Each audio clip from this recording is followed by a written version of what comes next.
안녕하세요. 지방에 살고 있는 곧 40이 되는 여자입니다. 이혼까지 하게 된 이유에는 여러 가지가 있는데요. 그중 가장 큰 이유를 꼽으라고 해도 어느 하나를 꼽지 못할 만큼 남편과 시댁엔 문제가 참 많았습니다. 애초에 그런 인간이라는 것과 그런 집안이란 걸 알았더라면 결혼을 하지 않았을 텐데요. 왜 연애하던 시절엔 남편의 본 모습을 보지 못했는지 모르겠네요. 하여튼 화나고 아팠던 그 시절은 이젠 과거일 뿐이고 이제는 앞만 보며 살아가야겠죠. 그러면 이혼을 할 수밖에 없었던 여러 이야기를 한번 들어보실래요? 저와 남편은 맞벌이 부부였어요. 시댁은 50평대 아파트에 살고 있었는데 재산 정도는 굳이 묻지 않았습니다. 집이 자가인지 아니면 세를 들어 사는 것인지 역시 알지 못한 상태였죠. 남편의 집안을 보고 결혼한 것이 아닌 그저 남편 하나만 보고 한 결혼이었으니까요. 시댁의 재력은 결혼에 아무 문제가 없다고 생각했고요. 친정은 시댁보다 작은 평수의 집에 사시긴 했지만 보유하신 집이 꽤 있는 상황이었어요. 부모님이 사는 지역에 아파트 2채, 그리고 시골에 집 한 채를 보유 중으로 말 그대로 돈 걱정은 없이 살고 계셨죠. 부드럽고 여유로운 부모님 밑에서 자란 저는 결혼을 하고 처음 경험하게 된 시모의 성격에 조금은 놀랬네요. 시모의 성격은 별나다라는 말이 절로 나올 만큼 성격에 문제가 있는 사람이었는데 그 중에서도 가장 괴로운 건 한 번 꽂히면 포기란 모르는 사람처럼 몇 날 며칠을 그것만 가지고 사람을 괴롭힌다는 점이었죠. 처음 시작은 손주 문제였어요. 결혼한 지 1년도 되지 않은 어느 날 전화가 끊이지 않고 오더라고요. 일을 하느라 전화에는 신경을 쓰지 못하고 있었는데 급한 일을 끝내고 휴대전화를 보니 부재중 통화가 30통이 넘어가고 있었어요. 도대체 무슨 일인가 싶어 시모에게 전화를 걸려는 순간 시모에게 또다시 전화가 오더라고요. 넌 왜 이렇게 전화를 안 받니? 내가 전화를 몇 통이나 한 줄 알아? 도대체 뭐 하고 있었니? 지금 일하고 있죠. 일할 땐 저 휴대전화 잘 못 봐요. 지금도 급한 일 끝내놓고 잠시 쉬는 시간이고요. 그런데 왜 그러세요? 무슨 일이길래 전화를 이렇게나 많이 하셨어요? 무슨 일까진 아니고 내 친구가 글쎄 이번에 손주를 보게 생겼다고 하더구나. 그래서 전화했어. 순간 그래서? 생각이 절로 나더라고요. 제 친구가 임신한 것도 아니고 시모 친구 며느리가 임신한 사실을 굳이 제가 알아야 할 필요는 없잖아요. 더군다나 일하는 며느리에게 부재중 30통 넘게 남길 만한 중요한 일도 아니라고 생각됐고요. 그러셨어요. 그런데 그거 알려주시려고 저한테 전화하신 거예요? 그럴 리가 있니? 그 할망구 아직 뱃속에 있는 손주 자랑을 어찌나 해대는지 아주 하늘을 찌를 지경이었어. 지금도 그런데 그 애가 태어나면 얼마나 심할 거야? 난 죽어도 그 꼴은 못 본다. 우리 아들이 어디 부족한 것도 아닌데 다른 것도 아니고 손주 문제로 뒤처지는 건 난 못 봐. 한참을 시모의 말을 듣고 있자니 점점 불안해지더라고요. 이 이야기의 목적은 분명해 보였으니까요. 네, 맞습니다. 이 이야기의 끝은 결국 임신하라는 말이었네요. 그래서 하는 말인데 너 당장 애부터 갖거라. 너희가 아직 계획이 없다고 하니 기다려주려고 했는데 도저히 안 되겠어. 회사 다니는 것 때문에 안 되면 회사도 그만두고 애부터 만들어. 어머님, 그때도 말씀드렸잖아요. 저희 아이는 좀 더 있다가 가질 계획이라니까요. 그리고 남 따라서 애를 낳는 게 어디 있어요? 한 사람을 낳고 키우는 일인데 그건 아니죠. 뭐야? 그래서 넌 지금 내 뜻을 거역하겠다는 거야? 감히 네가 뭔데 내 손주 자식을 낳는다 만다 결정을 하는 게야? 넌 그냥 내가 시키면 시키는 대로 하면 되는 게야. 전 어머님이 시키면 시키는 대로 하는 꼭두각시 아니에요. 애 낳으라 명령하면 즉각 낳아주는 기계도 아니고요. 그러니까 아이 문제는 저희가 알아서 하게 내버려 두세요. 그러면 일이 바빠서 이만 끊을게요. 평소에 다른 문제는 시모의 뜻대로 웬만하면 해주려고 했지만 아이 문제만큼은 그렇게 할 수가 없었어요. 애 하나 키우는데 한두 푼 드는 것도 아니고 시모가 애를 낳으라는 이유 역시 납득이 되지 않았거든요. 무엇보다 남편과는 이미 좀 더 준비된 2년 뒤부터 아이를 갖자고 오랜 시간 상의하고 내린 결론이라 무턱대고 시모의 뜻을 따라줄 수는 없는 노릇이었죠. 남편 역시 같은 마음일 거라 생각했는데 그 생각은 며칠 뒤 산산조각이 나고야 말았어요. 시모는 제가 뜻대로 움직이지 않자 남편을 타깃으로 돌렸더군요. 남편을 들들 볶던 시모의 영향인지 처음엔 절대 생각이 없다던 남편이 아이 이야기를 꺼내기 시작했어요. 여보, 내가 잘 생각해봤는데 우리 아기 가지는 거 2년 뒤는 너무 늦을 것 같아. 뭐? 갑자기 왜 그래? 어머님이 당신 설득하는 것 같더니 홀랑 넘어가 버린 거야? 꼭 그런 건 아닌데 듣다 보니까 엄마 말이 틀린 말이 없더라고. 애는 1살이라도 어릴 때 낳는 게 애한테도 그렇고 당신 몸 회복에도 좋다고 하고 2년 뒤에 우리가 원하는 시기에 임신이 안 되면 그땐 어떻게 해? 지금부터 노력해도 언제 임신이 될지도 모르는 상황인데 마냥 미루고만 있는 건 아닌 것 같아. 그러다 덜컥 생겨버리면 어떻게 할 거야. 아직 우리 애 낳고 키울 만한 상황이 아니잖아. 아니, 어떻게 해서든 출산까진 한다고 쳐. 그러면 애는 누가 키워? 당신 혼자 벌어서 우리 아득바득 사는 거 난 싫어. 돈 때문에 애한테 짜게 구는 것도 싫고 돈 때문에 당신한테 잔소리하게 되는 건 더 싫단 말이야. 남편은 이 말에 수긍하는 듯했고 며칠 동안은 다시 이야기를 꺼내지 않더라고요.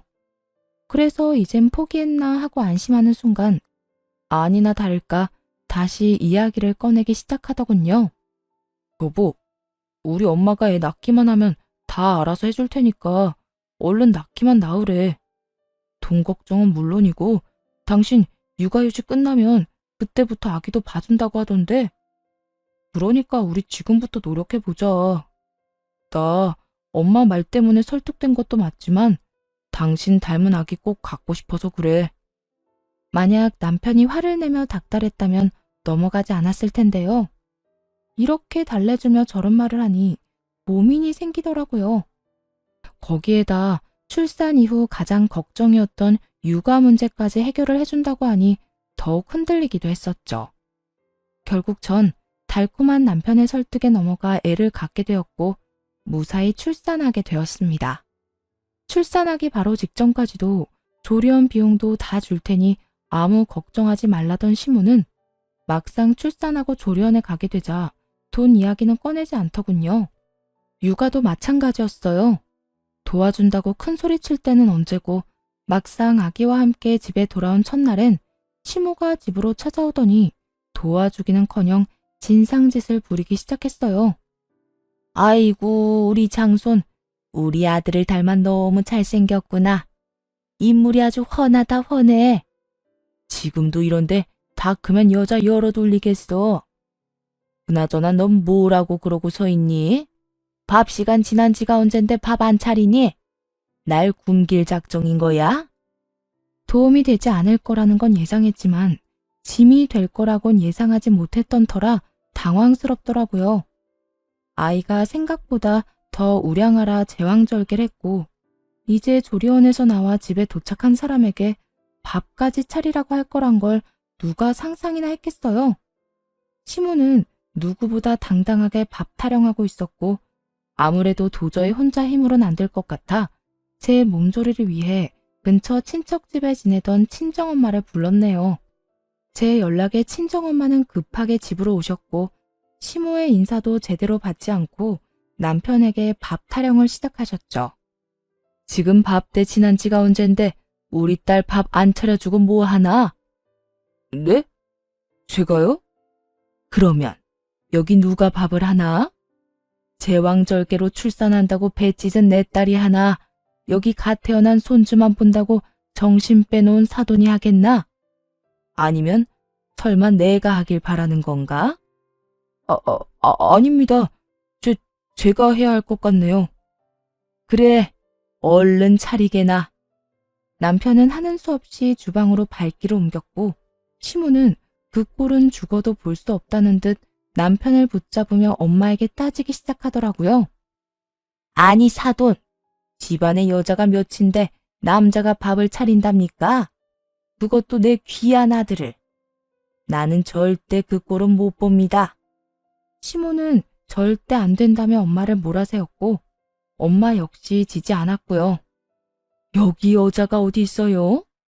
내 딸은 몸도 성치 않은 병자에 노인네 둘뿐인데 저는 이제 나이 먹어서 주방 일은 꼴도 보기 싫으니 정 아들이 주방 일하는 게 보기 싫으면 사돈이 하면 되겠네요. 뭐라고요? 제 말이 어디 틀렸나요? 다른 일로 아픈 것도 아니라 아이를 낳느라 몸이 성치 않은 애라고요. 그런데 그런 애 보고 밥을 차리라는 게 제 정신 박힌 사람이 할 말이라고 생각하세요? 전 제 딸을 그런 식으로 부려먹는 꼴 절대 못 보니 그렇게 밥이 드시고 싶으면 직접 차려 드세요. 엄마는 거세게 시모에게 대응하고 나섰고 시모도 엄마의 성격이 보통은 넘는다는 것을 느꼈는지 엄마 말대로 혼자 밥을 차려 먹더라고요. 남편놈은 자기 엄마가 차린 밥을 먹지도 못하고 친정엄마 눈치만 살피고 있었고 시모는 또 그런 남편의 행동이 보기 싫다는 듯 미간을 찌푸리더군요. 거기서 엄마는 마지막 한 방을 날려버렸어요. 자네 배고픈가? 네? 조금 제가 아침부터 제대로 먹지를 못해서요. 그래? 그러면 가서 먹게나. 자네 마누라는 자네 자식 돌본다고 지금 아무것도 못 먹고 있는데 그래도 자네 배고프면 혼자라도 먹어야지. 배고픈 게 죄인가? 눈치 없는 게 죄지. 정 고프면 먹어. 아닙니다. 생각해보니까 배가 안 고프네요. 조금 있다 엄마 가시고 나면 밥 차려서 집사람이랑 먹을게요. 그래? 웬일로 그리 기특한 생각을 다 했어. 두 사람 먹을 미역국은 내가 끓여주고 애도 봐줄 테니 조금 있다가 같이 먹어. 알겠지? 네, 장모님. 감사합니다. 남편의 입에서 저런 말이 나오자 시모는 마음이 확 상해버렸는지 먹던 밥은 싹 다 정리해버리고 집을 나가버리더군요. 간다는 인사도 없이 말이에요. 얼마나 통쾌했나 몰라요. 평소 저를 시집온 며느리가 아니라 새로 들인 종쯤으로 여기던 시모였던 터라 미안한 감정은 조금도 없었어요. 그 후 시모는 집으로 아기를 보러 오긴 했지만 제가 또 엄마를 부를까봐 저에게 뭘 시키진 않더라고요. 남편 역시 한번 호되게 당하고 나니 시모가 오면 시키지 않아도 배달 음식을 시키곤 했어요. 그렇게 시간은 흘러 제 복직 날이 다가왔고 예상대로 시댁에선 어떤 말도 나오지 않더라고요. 친정은 아예 다른 지역에 살아 도움을 받을 수 없는 상황이었고 하는 수 없이 제가 먼저 시모에게 말을 꺼내게 되었죠. 어머님, 저 이제 복직해야 하는데 언제부터 아기 봐줄 수 있으세요? 뭐? 나보고 애를 보라고? 봐준다고 하셨잖아요. 기억 안 나세요? 아기 낳기만 하면 뭐든 걱정하지 말라고 육아도 다 해주신다고 하셨잖아요. 그땐 네 마음 돌리려고 그냥 한 말이었지. 나 힘 없어 얘. 요즘은 걸어다닐 힘도 없는데 애를 내가 어떻게 보니? 그냥 어린이집 보내. 들어보니까 아침부터 저녁까지 봐준다고 하던데 거기 보내면 되지 않니? 어린이집 도움도 받긴 하겠지만 하루 종일 보내기엔 애가 너무 어리잖아요. 오전에만 보내고 오후에만 좀 돌봐주세요. 제가 최대한 일찍 퇴근해서 올게요. 난 못한다니까. 정 여의찮으면 도움이라도 구하면 되지 않니? 요새 도우미들도 애 잘 키워준다고 하던데. 넌 날 뭘 믿고 계속 애를 맡기려고 그러니? 네 새끼니까 네가 알아서 해. 언제는 믿고 낳기만 하라더니 말이 달라도 너무 다르더라고요. 애초에 시모의 말을 다 믿은 건 아니었지만요. 그래도 최소한 복직할 때 육아를 도와주겠다는 그 약속만큼은 믿었는데 저딴 말이나 하니 화가 나더라고요. 알겠어요. 그럼 이모님 구할 테니 그 비용은 어머님이 내세요. 하루에 적어도 5시간 정도는 모셔야 할 테고 시간당 10,000원으로만 쳐도 하루에 50,000원씩이에요. 월급으로 드릴 거니까 달마다 돈 준비해 주시면 돼요. 너 미쳤니? 내가 그만한 돈이 어디 있어? 정 힘들면 절반이라도 내세요. 그냥 한 마리든 아니든 전 어머님 말만 믿고 임신에 출산까지 한 거였어요. 그러니까 하신 말씀에 책임은 져야 하지 않겠어요? 난 그럴 돈 없다. 그러니까 네가 알아서 해. 그 후 시모는 제 연락을 피하기 시작했고 남편에게 어떻게 할 것인지 물어보게 되었죠. 이제 복직이 코앞인데 어떻게 할 거야? 어머님은 걸어다닐 힘도 없어서 애 못 봐준다고 도우미 구하라고 하면서 돈은 못 보태준다고 하더라. 난 무슨 일이 있어도 이번에 복직할 거니까 당신이 어머님한테 가서 돈 받아와. 우리 엄마가 그런 돈이 어딨어. 그런 돈도 없으면서 이모님 구하란 말은 왜 그렇게 쉽게 하셨대? 병원비, 조련 비용도 그래. 그렇게 큰 소리 치더니 결국 하나도 해결 안 해주시고 육아도 다 해주실 것처럼 말해놓고선 그냥 안 된다는 것도 아니고 절대 안 한다고 하는 게 말이나 돼? 남편을 무서울 만큼 몰아붙였고 남편은 고민하는 듯 하더니 시댁의 진실을 털어놓더라고요. 그게 사실은 우리 집 자가 아니고 월세였어. 그것도 외국에 사는 엄마 친구분 집이라서 아주 저렴하게 있던 월세. 그런데 이번에 그 친구분 아들이 결혼한다나 봐. 그래서 급하게 집을 빼줘야 하는데 이사 비용부터 집 구하는 것까지 돈이 많이 들어서 당신한테 줄 돈이 없어. 기가 막혔습니다. 시댁이 월세살이라 기가 막힌 것이 아니라 출산을 하기 전 돈이 없으면 그 아파트를 팔아서라도 애 키울 돈을 주겠노라 큰 소리를 치던 시모의 얼굴이 떠올라 기가 막혔어요. 그냥 시모의 말은 처음부터 끝까지 다 거짓말인 셈이었어요. 그것이 끝이 아니었어요. 남편은 시모에게 돈까지 줬더라고요. 애초에 집은 없었던 거네? 그러면서 나한테 말끝마다 집 타령을 하신 거야? 도대체 어머님 말에 진실이란 게 있긴 해? 어떻게 다른 사람도 아니고 나한테까지 그런 거짓말을 할 수가 있어? 굳이 거짓말을 하려고 한 건 아니었을 거야. 그냥 말을 하다가 보니까 그런 말이 나온 거지. 하여튼 그런 줄 알고 엄마한테 돈 달라는 말 하지 마. 오죽 없었으면 이사 비용도 내가 빌려줬다고. 뭐? 이미 이사도 했고 그 비용도 당신이 준 거야? 왜 그걸 나한테 말을 안 해? 어머님 짐도 많아서 꽤 큰 돈 들어갔을 텐데 그 돈을 나하고는 상의도 안 하고 그냥 줬단 말이야? 그냥 준 게 아니라 빌려줬다니까. 그게 그냥 준 거랑 뭐가 달라? 빌려줬다고 한들 돌려주면 받기나 할 거야? 아니, 돌려주시긴 한데? 내가 진짜 화나는 게 뭔지 알아? 당신이 나랑 상의 한마디를 안 했다는 거야. 이런 일은 나랑 상의 정도는 했어야지. 아, 진짜 적당히 좀 해. 내가 번 돈으로 우리 엄마 좀 도와주겠다는데 그것도 당신이랑 상의해야 해? 그까짓 몇백만 원 큰 돈도 아닌데 상의는 무슨 상의야? 이 말을 듣는데 그렇게 섭섭할 수가 없더라고요. 물론 시모의 일이니 남편도 안 나설 수가 없는 상황일 테고 여러 문제로 남편도 예민해져 있단 거 이해합니다. 그런데 저런 식으로 말할 필요까진 없지 않나요? 굳이 남편은 고르고 골라 제가 상처받고 화날 만한 말들로 쏘아붙이더라고요. 어떻게 그렇게 말할 수가 있어? 우리 이제 한 생명을 책임져야 하는 사람들이야. 이런 것도 상의 안 하고 너는 너대로 나는 나대로 살면 도대체 어쩌자는 건데? 그리고 몇백이 작아? 우리 한 달 생활비보다 많은 돈이야. 그러면 내가 그 돈도 주지 말고 우리 엄마 힘들게 만들어야 했어?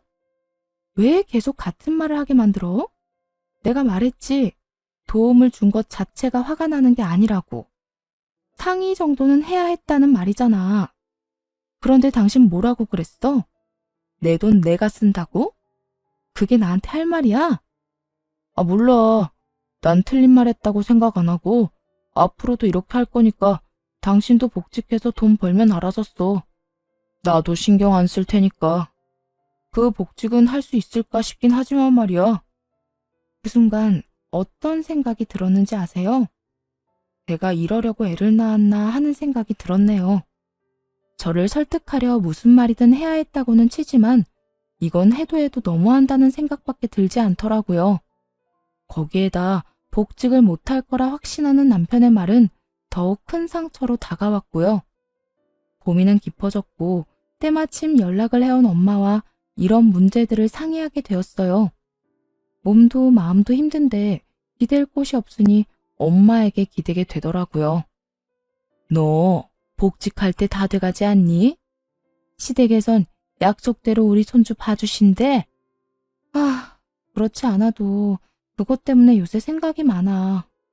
어머님은 거동도 힘들다고 애는 절대 못 봐준다고 하고 남편은 남편대로 내 돈은 내 마음대로 쓸 거니 상관 말라 하고 이대로 가다간 그나마 모은 돈도 뺐어야 할 텐데 그 돈마저 다 쓰고 나면 남편한테 생활비 달라고 애걸복걸하면서 살게 생겼어, 엄마. 그렇다고 저 어린애를 어린이집에 온종일 맡길 수도 없고 어떻게 해야 하나 고민이야. 넌 그런 고민이 있으면 진작 엄마 아빠한테 연락을 했어야지. 내가 아무래도 네 시어머니가 그렇게 나올 것 같아서 연락한 거야. 기다려. 아빠랑 상의해서 이 엄마가 어떻게 해서든 너 도와줄게. 그렇게 전화를 끊어버린 엄마는 곧장 살던 집을 팔아버리고 아빠와 함께 저희 집 근처로 이사를 오시더군요. 너무나도 죄송했고 그만큼 너무나도 감사한 상황이었죠. 그렇게 부모님이 빠르게 움직여주셨지만 이미 복직 시기는 지나버렸고 우겨서 복직을 하기에도 애매한 상황이었어요. 그렇다고 이대로 주저앉기엔 남편의 행동이 너무 얄미웠네요. 아이에게 들어가는 돈 말고 제가 쓸 돈까지 구걸하고 싶지도 않았고요. 그래서 고민 끝에 사업을 시작하기로 했어요. 원래 직업이 광고 관련 일이었는데 퇴직금 중 일부로 사무실을 얻어 1인 사업을 시작한 것이었죠. 1인 사업을 시작한다고 했을 때 남편이 했던 말이 아직도 잊혀지지가 않네요. 사무실은 다 정리했냐? 내일부터 정식 오픈이야. 광고는 어제부터 나가고 있고. 왜? 갑자기 관심이 생겨? 아니, 얼마 만에 망하고 올려나 구경이나 하려고 그러지. 1인 사업이 어디 쉬운 줄 알아? 괜히 월세나 까먹고 나한테 도와달라고 하지나 마. 난 우리 엄마 도와준다고 돈 없으니까. 응원은 못해줄 망정 얼마나 무시하는지 그 덕에 일을 바득바득 갈게 된 계기가 되더군요. 이때부터였던 것 같아요. 처음 남편의 실체를 알게 되었을 땐 아기가 어려 이혼 생각도 하지 않았었는데 사업장을 내면서부터는 이혼도 함께 고민하게 되더라고요. 능력만 된다면, 그래서 아이만 혼자 키울 수 있다면 굳이 저딴 인간과 함께 살지 않아도 된다고 생각이 들어서요. 그렇게 여러 이유로 참 열심히 일했습니다. 처음엔 물론 힘들었어요. 이 일에 대해서는 누구보다 잘 알고 잘할 수 있다고 자부했지만 사업을 이끌어간다는 건 생각보다 많이 힘든 일이더라고요. 하지만 한둘씩 의뢰가 들어왔고 무엇보다 원래 저와 일하던 거래처 분들의 도움을 얻어 점점 상황은 나아지기 시작했어요. 벌이는 점점 좋아져서 남편의 월급을 뛰어넘게 되었고 남편은 어느 순간부터 제가 돈을 좀 번다 싶었는지 그렇지 않아도 적게 주던 생활비를 주지 않기 시작했죠. 남편이 버는 돈으로 도대체 무얼 하는 것인지는 굳이 물어보지 않아도 알 수가 있었어요. 시모는 못 보던 옷과 가방, 액세서리를 걸치고 집에 오곤 했고 남편이 몸에 걸친 것도 하나둘 명품으로 도배가 되기 시작했으니까요. 번 돈을 다 치장하는 데 써도 그 정도 능력은 안 될 텐데 그렇게 사치를 하는 게 어이없었지만 굳이 상관하지 않았네요. 이미 이혼하겠다는 생각은 분명해져 있는 상황이었고 돈도 따로 쓰자고 한 만큼 빚이 생기더라도 그 또한 당연히 각자 알아서 해결해야 한다고 생각했으니까요. 남편은 빚까지 져서 골프를 틀어 다니고 시모는 남편의 돈으로 이곳저곳 여행을 다니기 시작했고 심지어는 모임에서 가는 해외여행도 덜컥 예약을 해버렸다고 하더라고요. 이번에 우리 엄마 모임에서 해외여행 가는 거 알지? 모를 수가 있겠어? 당신 엄마가 한 달 전부터 예약했다면서 곧 간다고 노래를 부르고 다니는데. 그 여행 나머지 잔금 당신이 좀 내줘야겠어. 내가 해결하려고 했는데 나 요새 돈이 좀 부족해서 잔금 치를 돈이 없어. 내가 왜? 없으면 그냥 취소해. 나라고 뭐 돈이 차고 넘치는 줄 알아? 그러지 말고 좀 해줘. 지금 취소하면 예약금 다 날려야 하는데 아깝지도 않아. 내 돈도 아닌데 내가 아까워해야 해? 당신이 그랬지. 각자 돈은 각자 알아서 쓰자고. 그러니까 이번에도 각자 일은 각자 알아서 해결해. 괜히 나한테 이런 식으로 부탁하지 말고 말이야. 요새 보니까 빚까지 내서 사치 부리고 다니는 것 같은데 빚 좀 더 내서 보여줘. 그러면 되잖아. 한도 끝까지 찼으니까 그렇지. 그러지 말고 그냥 돈 좀 줘. 당신 돈 잘 벌잖아. 당신 요새 내 뒷조사하고 다니니? 난 내 벌이에 대해서 말한 적도 없는데 내가 잘 버는지 못 버는지 어떻게 알아? 당신 얼굴에 웃음꽃이 폈는데 그것도 모를까 봐. 하여튼 좀 내놔. 돈 생기는 대로 줄 테니까. 나야말로 하여튼 못 줘. 그러니까 알아서 해결해. 끝까지 못 준다고 하자 남편은 시모에게 전화를 걸어 모든 상황을 알리고 전화를 바꿔주더라고요. 얼마나 치사한 짓거리를 해대는지 헛웃음이 날 지경이었어요. 너 진짜 이런 식으로 나올 거야? 예약금이 한두 푼도 아닌데 그걸 날리게 그냥 둘 거라고? 그 돈이 어떤 돈인데 그냥 날리게 만들어. 헛소리 하지 말고 얼른 돈이나 보내거라. 난 무슨 일이 있어도 이 여행 가야 하겠으니. 그렇게 가고 싶으면 어머님 돈으로 가세요. 그러면 될 텐데 왜 저한테 이러시는 건지 전 도무지 이해가 안 되네요. 이해가 안 돼? 뭐가 이해가 안 되니? 네가 내 며느리이고 며느리도 자식인데 내가 여행을 간다고 하면 당연히 네가 자식된 도리로서 보내줘야 하는 거야. 그 정도는 기본이라고. 그거야 평소에 제가 자식 취급이라도 받았을 때 해당하는 이야기고요. 전 100번 1000번을 생각해도 그런 대접은 받은 기억이 없으니 절대 그 돈 못 드려요. 그러니까 두 사람이 알아서 해결하세요. 그렇게 칼같이 두 사람의 부탁을 거절했고 결국 예약금만 날렸다고 전해 들었네요. 시모의 친구들이 비행기를 타는 날 시모와 남편은 저에게 따지기 위해 사무실로 찾아왔어요. 화낼 때 유난히 더 닮은 얼굴을 하는 두 사람은 똑같은 얼굴로 화를 내기 시작하더군요. 오늘 내 친구들은 여행 가버렸고 결국 내 아들 돈은 다 날렸다. 이제 좀 후련하니? 이제 좀 네 마음이 통쾌해? 어떻게 돼 내가 돈 아까운 줄 모르니? 너 때문에 허공에 그 큰 돈을 날려버렸다고. 돈 아까운 줄 아니까 안 준 거예요. 어머님 아들이 내 돈은 내 돈, 네 돈은 네 돈이라면서 제가 땡전 한 푼 못 벌 때 통보했는데 못 들었나 봐요? 그거야 그거고 이건 이거지. 아무리 돈 관리를 따로 한다고 해도 어떻게 시어머니 여행 경비마저 안 주는 게 어디 있어? 어디 있긴 여기 있잖아요. 남편도 남편이지만 어머님도 참 뻔뻔하네요. 제가 그렇게 힘들어할 땐 도움 한 번 안 주더니 저한테 와서 돈 이야기를 꺼내고 싶으세요? 저 같으면 미안해서 말도 못 꺼낼 것 같은데. 시모는 그 말에 아무 말이 없었고 남편은 시모가 밀린다 싶었는지 시모를 대신해 저에게 따지기 시작했죠. 당신 아무리 그래도 엄마한테 말이 좀 심하다. 뻔뻔하다니 너무 버릇이 없잖아. 내가 지금 이 상황에 버릇이 좋은 것도 이상하다고 생각 안 해? 난 잘못한 거 하나 없는데 내 사무실로 이렇게 찾아와서 다짜고짜 따지고 화내는데 이 와중에 내가 상냥하고 예의까지 있어야 해? 어떤 상황에서도 당신은 우리 엄마한테 예의를 지켜야지. 우리 엄마가 당신한테 시어머니인데. 아, 그래? 그러면 이혼하면 되겠네. 뭐? 지금 이혼이라고 했어? 이혼이라고 했어. 이혼하면 더는 나한테 시어머니도 아니고, 그러면 당신이 그딴 말도 안 되는 요구 따윈 하지 않을 거 아니야. 덤으로 당신이랑 같이 살 필요도 없고 말이야. 남편은 이혼 요구에 헛웃음을 치며 이렇게 말하더군요. 이혼? 그래. 당신이 원하면 난 이혼해 줄 수 있는데 당신은 괜찮겠어?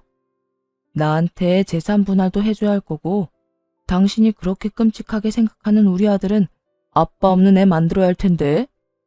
남편은 감히 아들을 입에 올리며 비아냥대기 시작했고 그런 남편의 얼굴에 이혼을 위해 준비했던 사진들을 던져버렸어요. 바닥에 떨어진 자신의 사진을 본 남편의 얼굴은 아연 실색이 되어버리더군요. 남편이 보고 이토록 놀란 사진은 바로 남편이 어린 골프장 캐디들만 고르고 골라 차마 입에 담지도 못한 추악한 행동을 하는 모습이 찍힌 사진이었죠. 이걸 어떻게... 당신 내 뒷조사라도 하고 다녔어? 이렇게 대놓고 이딴 짓을 하는데 굳이 뒷조사할 필요가 있겠어? 당신이 다니는 그 골프장 사람들이 나한테 이 사진 보내왔더라. 얼마나 행실을 더럽게 하고 다녔으면 그 사람들이 남편한테 한 소리 좀 하라고 이런 사진을 다 보냈겠어. 그렇습니다.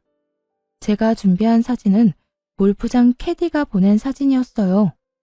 잠깐 남편과 사이가 좋던 시절 함께 라운딩을 나간 적이 있었는데 그때 저를 기억하고 있던 캐디가 연락해온 것이었죠. 친동생처럼 생각하는 동생이 남편의 선 넘는 행동에 곤욕을 치르고 있었더라고요. 남편은 너무나도 추접스럽게도 어리고 생활이 힘든 캐디들만 골라 말과 행동으로 괴롭히곤 돈으로 그 입을 막고 있었다고 하더군요. 그것뿐만이 아니었어요. 이런 사실을 알고 남편의 뒷조사를 시작했더니 남편이 친정에서 가지고 있는 시골집을 오가며 시세를 알아보고 있다는 사실도 알게 되었죠. 마침 개발 호재가 있었는데 어떻게 해서든 그 돈을 빼내 사업을 하려고 이미 회사도 그만둔 상태였더군요.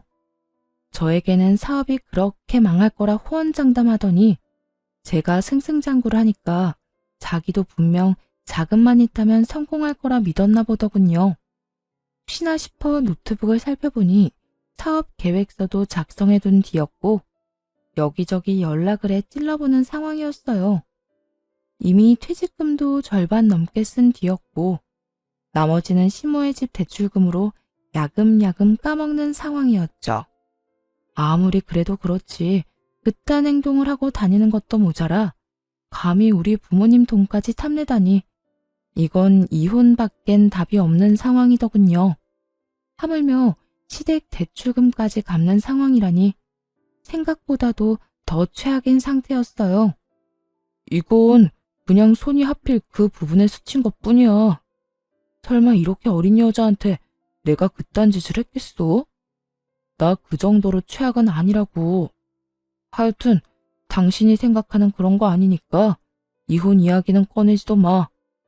난 다른 건 몰라도 우리 아들 편부모 가정에서 키울 생각 없어.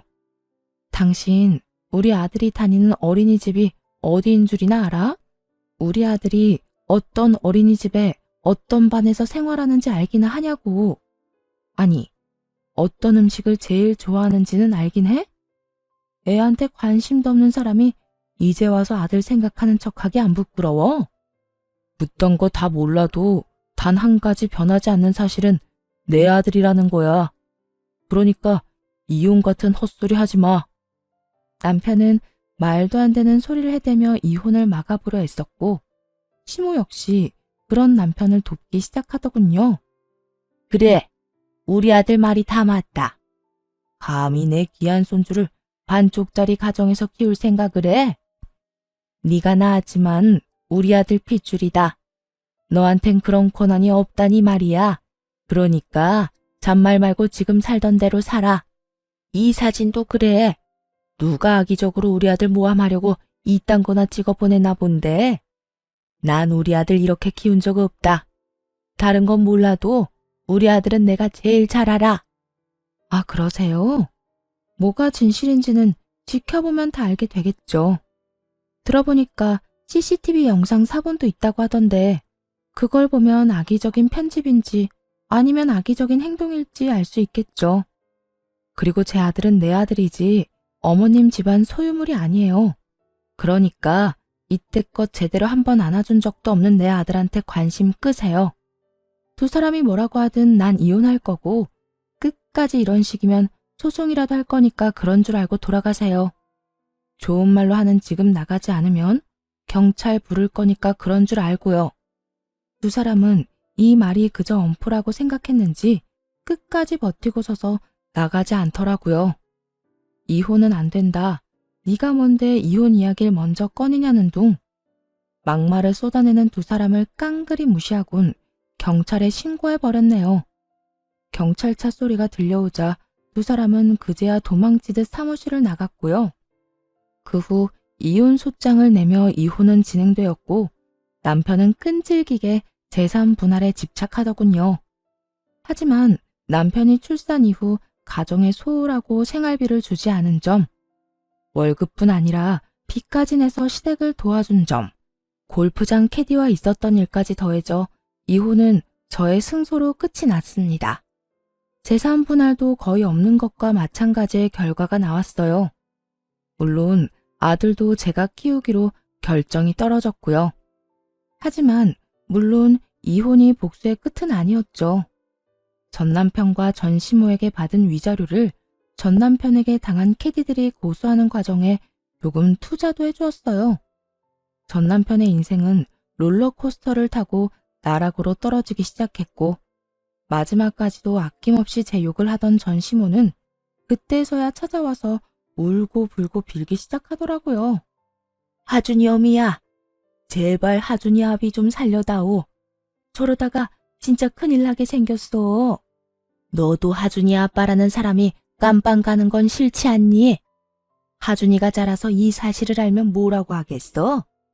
분명 자기 아빠 깜빵 넣은 사람이 너라고 원망할 텐데 너 후회하지 않겠니? 헛웃음은 이런 상황이 나오는구나 싶었어요. 하필 설득하는 무기로 제 아들을 쓰다니 한참이나 잘못된 파악이었죠.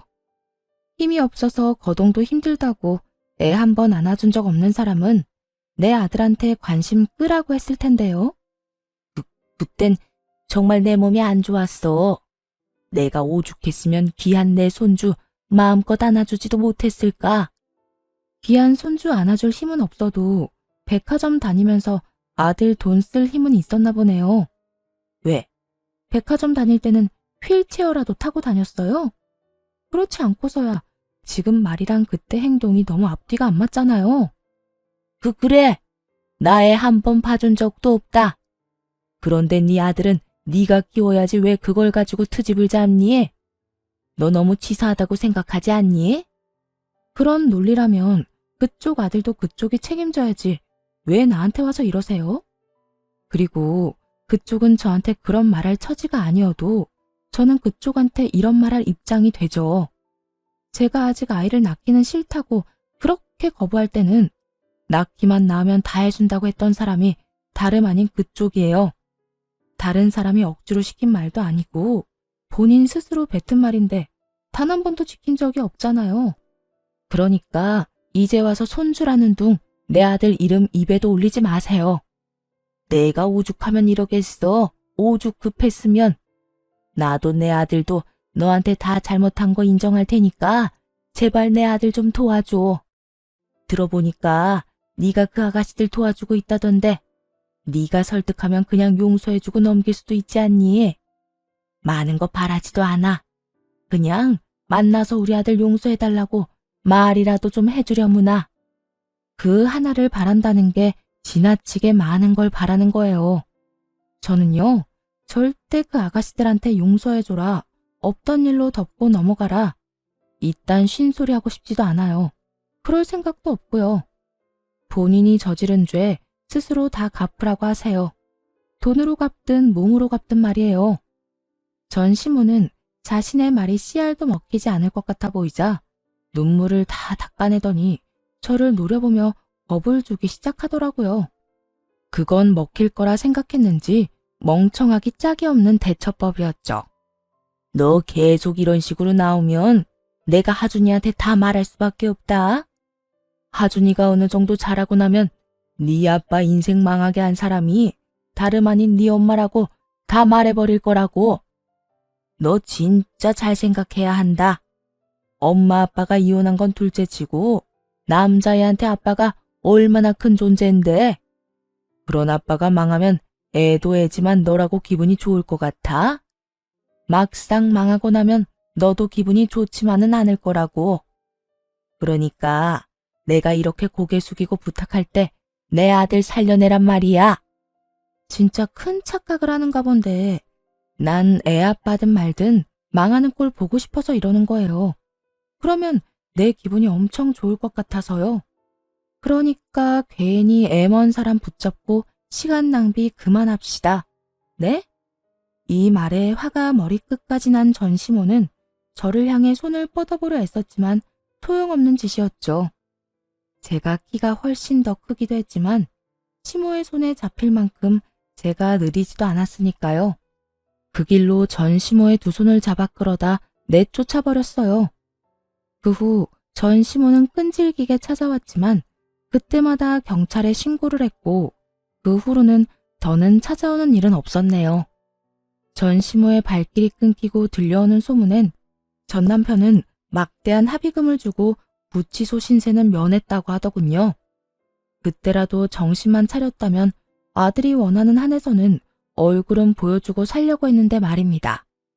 전 남편은 정신을 차리지 못하고 헛바람만 들어 사업을 하겠다고 돈을 빌리고 다니기 시작했다는 소문이 들려왔어요. 여기저기 친인척들에게까지 돈을 빌려 시작한 사업은 뭘 제대로 해보지도 못하고 망했다고 하더군요. 당연한 결과였어요. 전 남편의 노트북에서 본 사업계획서는 겉만 그럴듯하지 조금만 따져보면 말도 안 되는 사업이었으니까요. 전 시모와의 연락도 끊고 빚쟁이에게 쫓겨다닌다는 전 남편이 제 앞에 모습을 드러낸 건 이혼한 지 2년이 지나던 해였어요. 집과 사무실을 옮기며 아이의 유치원까지 옮겼는데 어떻게 안 것인지 유치원으로 찾아왔더라고요. 차마 두 눈으로 보기 힘든 꼴을 하고 말이에요. 여기까지 어떻게 알고 찾아온 거야? 아니, 무슨 염치로 찾아온 거야? 아빠가 아들 보고 싶어서 찾아오는데 염치도 있어야 해? 당신이 이혼하고 내 아들을 한 번도 안 보여주니까 이렇게 찾아왔지. 그런 권리 찾으려면 최소한 양육비라도 주고 그딴 소리를 해. 당신 나한테 양육비 한 번도 준 적 없는 건 알고 있지? 내가 그 양육비 지금이라도 한 번에 다 받아내려고 마음만 먹으면 다 받아낼 수 있는데 그렇게 해줄까? 아, 진짜. 내 사정 다 알면서 그러지 좀 마. 그렇지 않아도 빚쟁이한테 쫓기느라 힘들다고. 그러니까 그런 상황에서 애를 찾아오면 어떡해? 해? 생각이 있어 없어? 혹시라도 아들한테 피해가 될 거라는 그런 생각은 하지도 못한 거야? 하긴 당신이 그런 생각까지 할 수 있는 사람이면 지금 이런 꼴이 되지도 않았겠지. 다 집어치우고 찾아온 진짜 이유나 빨리 말해. 괜히 하준이 얼굴 보러 왔다는 되지도 않는 핑계 대지 말고. 다른 사람이었다면 정말 아들이 보고 싶어 왔단 말을 믿을 수도 있었겠죠. 하지만 제가 아는 전 남편은 절대 아들이 보고 싶어 온 사람이 아니라고 확신할 수 있었어요. 분명 다른 용건이 있을 수밖에 없는 얼굴이기도 했고요. 그게 나 돈 좀 줘.